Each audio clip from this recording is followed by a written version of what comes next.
So, Apple's Far Out event just ended, and boy does Apple know how to put on an online event. But in this video, we're going to recap everything that Apple spoke about, from the iPhones to the Apple Watches and everything in between. But before we get started, leave a comment down below. What excited you the most about this Far Out event? What products are you going to upgrade to, if any? But like I said, without further ado, let's talk about everything that Apple announced. Again, high level, so you can actually talk about it and know exactly what's going on. Let's get into it. Alright everybody, so let's get started with the Apple Watch segment of Apple's Far Out event. So Apple did announce technically 4 new watches, or 3.5 if you would call it that.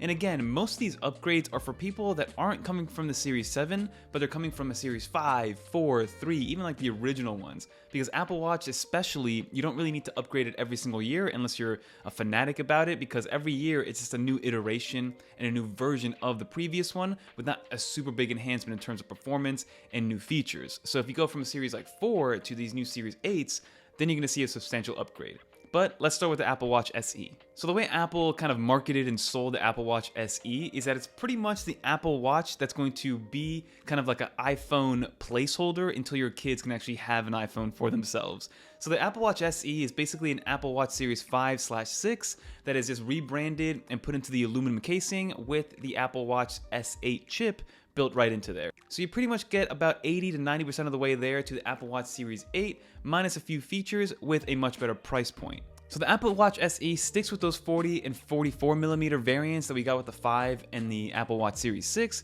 and they start at $249 and then $279 respectively. And then for an additional $50, you can actually add cellular connectivity to any one of those models.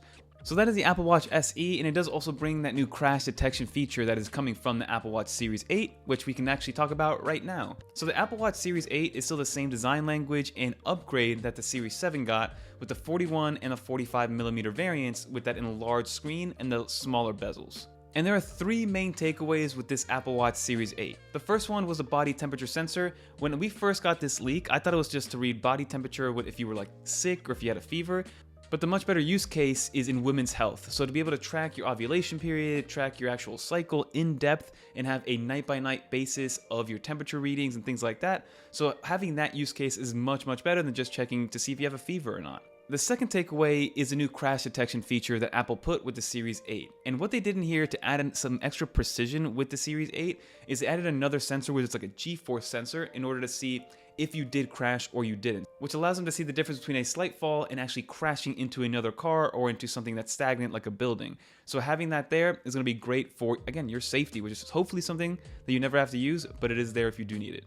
And then the last thing that they did mention that's kind of important is a new low power mode that they finally brought over to the Apple Watch Series 8. Now this will actually work as long as you have watchOS 9 on a Series 4 and later, so it will help overall battery life for even older devices, but it's going to work the best with the Series 8, giving you up to 36 hours of continuous playback time or continuous Apple Watch time with this low power mode. So this Apple Watch keeps the same pricing as the Series 7. We got $399 for the 41mm, then $429 for the 45mm, and then for an extra $100 you can add cellular connectivity in the US. So that is the Apple Watch Series 8. Not much from a visual standpoint, but we do have that new body temperature sensor, which is great to have. And now to round off the actual Apple Watch discussion, let's talk about that Apple Watch Ultra. So everybody thought it was going to be the Apple Watch Pro or the Apple Watch Max, but this is now the Apple Watch Ultra. And I think the reason they called it the Ultra is for that ultra marathon runner, or that ultra marathon kind of criteria that you would need to fit into in order to really want to use this Apple Watch Ultra. So yes, this Apple Watch Ultra is going to be Apple's biggest and baddest Apple Watch yet, and it starts at $800, which honestly is not a bad price for what you're getting with this Apple Watch. So you have to think about exactly what's going on here. So it's going to be in its own standalone kind of feature set, right? Because this is for people that are out hiking for hours on end, for scuba divers, for ultra marathon runners, for regular marathon runners, for people that are going to really take advantage of an Apple Watch from a fitness and kind of like intensity capability standpoint. So for this one, it is a brand new form factor. We have a 49mm size, which is going to be the biggest Apple Watch and the biggest screen that we're going to have on an Apple Watch ever. And it will also be the brightest Apple Watch screen that's ever been put on an Apple Watch. And then from a design standpoint, you can actually see that it's just more rugged all around. It's thicker in actual size. It has a sapphire screen on there to make sure that it's basically crack proof. They say crack resistant, but it's basically crack proof at that point. The actual crown and the dial is a little bit more rougher and a little bit more intense. And they also added another button onto this Apple Watch, which is going to be the activity button. And this activity button can be remapped depending on which application you're in, depending on what you want it to do when you do press that button to start actual workouts and things like that. So that is what you're getting with the new Apple Watch casing and the design. They also added a secondary speaker into here to make sure that it's loud enough to be able to take phone calls in the wild without your headphones on. So we'll be able to test that when we do get that into the studio. And we did order one of those, even though, again, I'm mostly not outside and I'm probably not the actual target audience for this Apple Watch Ultra. I still want to put it through its paces and see exactly what it can do, and maybe it does motivate people who aren't in that sector to get into that sector. And then another thing with this Apple Watch at that $800 price point is, again, it's going to be $800, but you do get cell built into it already. So you can just call your carrier, add the cell phone line. There is no non-cellular version for this Apple Watch Ultra, at least not for right now. And then from a GPS capability, this is also going to be the most accurate one, because normally when it comes to GPS tracking on the Apple Watch, it uses one version of latitude and longitude. So this is adding a second layer of that, which is called L5, which to me, that means nothing. It just means that it's going to be more accurate. So that's always good to see. And then also, from a battery life perspective, it's going to have 36 hours of battery life. And then they're saying with some sort of battery optimization, I don't know if it's going to be a low power mode or what that means, but with this new optimization coming out later this year, it's actually going to get 60 hours of battery life on this Apple Watch Ultra. But that is pretty much what we got in the Apple Watch section. So we have the Apple Watch SE, we have the new Series 8 with the new body temperature sensor, and then we have the more rugged, more intense Apple Watch Ultra. Longer battery life, better build quality, overall design has been transformed, and I love to see it. So now that we got the Apple Watch stuff out of the way, let's talk about item number 2 that Apple is upgrading after I believe almost 3 years that it's been out on the market, and that is going to be the 2nd gen version of the AirPods Pro. And now these couldn't come soon enough because my AirPods, they're fine from a battery life perspective, but my left ear is starting to crackle a little bit and I'm outside of warranty, so let's see if this solves the issue, especially from a longevity standpoint. But there's only a few things that really change that you should really take note of with these AirPods Pro. So the name of the game is same price, so $249 for these AirPods Pro 2.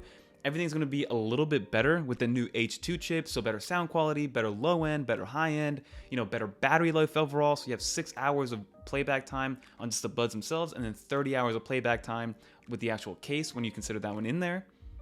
And then the case itself is actually a little bit different. So there's 2 things that they added to the case, or kind of 3 things. So the first thing to notice is that there's a little lanyard keyhole that you can put in there. So I'm sure Apple's going to sell us like a $60 lanyard and they're going to say it's their best lanyard yet. But you're able to actually put a lanyard on the AirPods Pro 2 case itself. There's also 3 speaker grills on the bottom for a louder, more resounding sound when you're using Find My or when you're trying to be able to locate them if they are lost, which I think is a big thing Apple really did this year, which is they probably heard that a lot of people lose their AirPods, so they're like, hey, what can we do to make this easier, to alleviate this issue? And the best thing we can do is add a lanyard so it never leaves your wrist, or number 2, put a little speaker in there so you can hear it from anywhere that you are. And then also with the case themselves, what they did was last year they introduced MagSafe charging to the actual AirPods case, but this year it's saying that yes, you still have your wireless charging, yes, you still have your MagSafe charging, but now you can actually put it on an Apple Watch charger and you can still charge your AirPods Pro, which I don't know. I think that's kind of weird. It lets me think that maybe the Apple Watch doesn't need that proprietary charger in order to get charged up, at least from Apple's point of view. So let's see what Apple does moving forward with that Apple Watch charger in the Apple Watch charging situation, but you can use your Apple Watch charger with your AirPods Pro 2 case. And what I thought was the coolest thing was actually the personalized spatial audio, which again, spatial audio when it came was very, very cool. The demo was awesome. Like you would move your head one way and the sound would come from that direction and then vice versa. So what this new spatial audio or the personalization of the spatial audio allows you to do is take your iPhone 13 or I believe even your iPhone 12, as long as you have that LiDAR scanner on your iPhone, you kind of like take a picture of your ear canal and then it kind of maps the spatial audio for your ear canal to give you the best sound quality possible. And it's going to be personalized on a per person basis. So I thought that was a very cool demo. And then the last thing I do want to mention, Apple is touting and letting us know that we're getting up to 2x more noise cancellation, which should help with like the people talking with more variable sounds. So normally with the active noise cancellation, it's kind of easy or easier for noise canceling to happen when there's something that's a very monotone sound. No matter how loud or soft it is, as long as it's one frequency or very similar frequencies, it's easy to block out. It's not until you get people talking or sneezing or something, something loud happening or like a pop that you really hear that, even if your noise cancellation is on.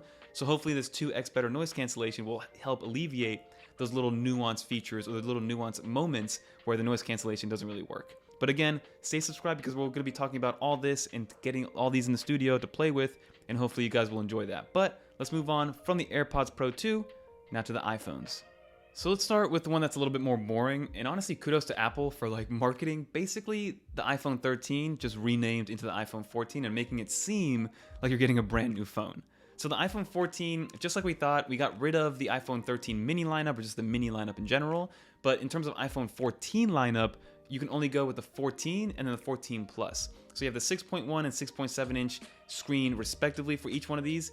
And again, from a newness factor, the form factor is exactly the same. The only difference between the 13 and the 14 is just the different size variant. And they did say that they added new cameras to the rear and to the front for these iPhones. So the new selfie camera is supposed to be better, wider angle. You have true depth, which is going to be nice for portrait selfies and things like that. And then the rear cameras, there's still this 12 megapixel camera, but they have better aperture, so better for low light performance. But I do believe most of that is due to this new photonic engine that Apple is touting, which allows it to bring in more light in low light situations, because that's across the board on all the iPhones, whether it's a 14, 14 Plus, or 14 Pro or Pro Max. So I believe it's more so on the compression software side versus it being new hardware. So from a hardware standpoint, all you're doing is really you're getting a new size. You're actually getting rid of the SIM card tray, so in the US only. So in the US alone, Apple's focusing on just eSIM, which allows you to, again, forego the physical SIM card. I'm sure it'll come to the rest of the world, but for now it's only in the US. So if you buy an iPhone 14 in Europe, it's still gonna have a SIM card tray. The ones in the US will not have a SIM card tray. And then the other feature that they touted on Apple's event for the iPhone 14 is this new satellite connectivity in SOS emergency moments. So that is also going to come to the 14 Pros, which we'll talk about in a little bit. But it's this new feature that if you are out of cell service and out of cell signal, if you're hiking, if you're by yourself, and you need, to send out an SOS, you can actually satellite locate exactly where you are and then send that information to the emergency services that correspond to that area. And then hopefully and ideally you will be saved. And also it allows you to share your location from Find My manually depending on where you are. So that is the iPhone 14 and 14 Plus. All you're really getting is everything's just a little bit crisper. The design language is the same. Nothing has really changed. You still have the same Face ID. All you're getting is the removal of the SIM card tray and then the new size with the iPhone 14 Plus. And then that'll start at $799 and $899 respectively for these two phones. Oh yeah, and let's not forget that the iPhone 14 and 14 Plus still has the A15 Bionic chip, which is the same chip that's in the 13 Pros. So keep that in mind when you're thinking like, hey, it's gonna be a lot faster, when in reality, it might not be as fast as you think, especially compared to last year. But now let's talk about the iPhone 14 Pro and Pro Max, because this is where things get a little bit better and a little bit, more interesting. So we do have the A16 Bionic in these, which is gonna be better. It's gonna be the first 4nm process. And all that really means, for the people that don't know what 4nm means, is that now each little piece is smaller, which means they're able to fit more in there and be able to do more with the same chipset size. So that is what that measurement really means. It just means that they're able to pack more in the same form factor and the same footprint. And then same thing with this iPhone 14 Pro, there's 3 things to keep in mind. The first one is this new dynamic island that they're talking about, which is going to replace the notch, which is still being kept on the regular 14. So the iPhone 14 and 14 Pro now have this pale cutout on the top third or the very top of the iPhone. There's still enough of a sliver over it, so there's still screens. So it's still going to be kind of like put in the screen itself. But that is what they're calling it. They're calling it the dynamic island. Now this is technically 2 different, so it's a pill cutout and a hole punch cutout, with the screen being filled in by software. And what Apple's doing with this little cutout for the iPhone 14 Pro is they're turning it into this dynamic kind of notification center and like always on kind of information at a glance situation. Almost like Complications, but its own version of it in my opinion. So what's cool about it is that it's technically under display, even though there's no display over it, and they're not doing what Samsung does, but it's technically over display, which means that you can actually touch it with your finger and interact with it. So you can see what Apple's doing with this. So basically whenever you connect to AirPods, or whenever you check your battery life or plug in, or maybe if there's like an NFL game that you're following and you want to see some live updates, this is all going to be done in this new dynamic island section, which honestly, I'm here for. I really do enjoy it. I thought it was a very cool presentation. I didn't know what Apple was going to do with it, but overall, I am happy with the implementation of this new dynamic island. So that is the dynamic island, more of an aesthetic thing, but Apple really played into it from a software standpoint to make it relevant and make it seem useful, in my opinion. The next thing has to be the display. So with the iPhone 13 Pros, it was the first time they brought ProMotion to the iPhones, so it gives us that 120 Hz display, and it was dynamic, and it still is, but it only went down to, I believe, 30 Hz, or maybe even 20 Hz. But now with this new display, we're able to go between 1 and 120 Hz, which is the same tech that they brought over to the Apple Watches with the new always-on display.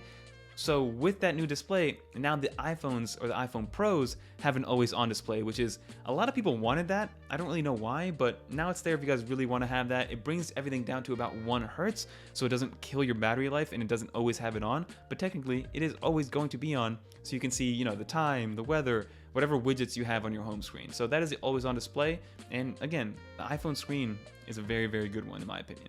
And then the rest of the presentation of the iPhone had to do with the new camera sensors. So this is the first time that Apple is bringing a 48 megapixel camera to the iPhones. For the longest time, Apple stuck with this 12 megapixel camera for all 4 of the camera sensors. But now the main camera lens is going to be a 48 megapixel sensor, but it will be binning to 12 megapixels when you do take the image, so it doesn't destroy your storage space when using the iPhone 14 Pro Max and the 14 Pro camera systems. But what that does allow them to do is add a 4th focal length.